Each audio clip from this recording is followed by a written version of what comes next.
here's everything you need to know about Tales of the Shire. Tales of the Shire is all about Lord of the Rings meets cozy game fandom. It's really cool. We get to visit Hobbiton and essentially have a cozy simulator vibe going on. It's almost like Stardew Valley and Animal Crossing had a baby in Lord of the Rings edition and essentially popped out Tales of the Shire. What we do know about Tales of the Shire is that it will be available on Nintendo Switch consoles, PlayStation, Xbox, and of course on Steam. The release date is currently slated for July 29th of 2025, so in a short while from now. And the developers, What a Workshop, came out with their own showcase with Private Division, the publisher for this game. If you're not familiar with What a Workshop, they essentially have put together props and costumes for Lord of the Rings and other future Lord of the Rings trilogy projects going forward. And I've actually got to tour What a Workshop, and it was really cool to kind of see how they've come up with certain designs. So I really do speak highly of their work, and same with Private Division. Overall, What a Workshop and Private Division have come together to create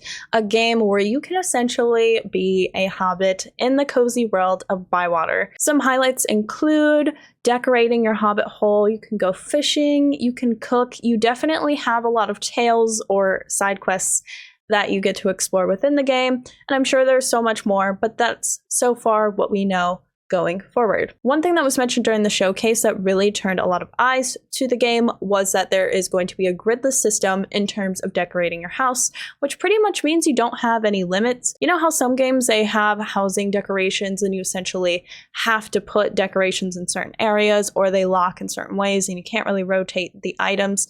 Well, this actually will allow you to have free range to essentially put anything where you want. So it definitely gives you like more flexibility, but also more of a variety of different options of how to decorate your hobbit hole. One thing that they have not shied away from as well is that we get to visit some cool locations.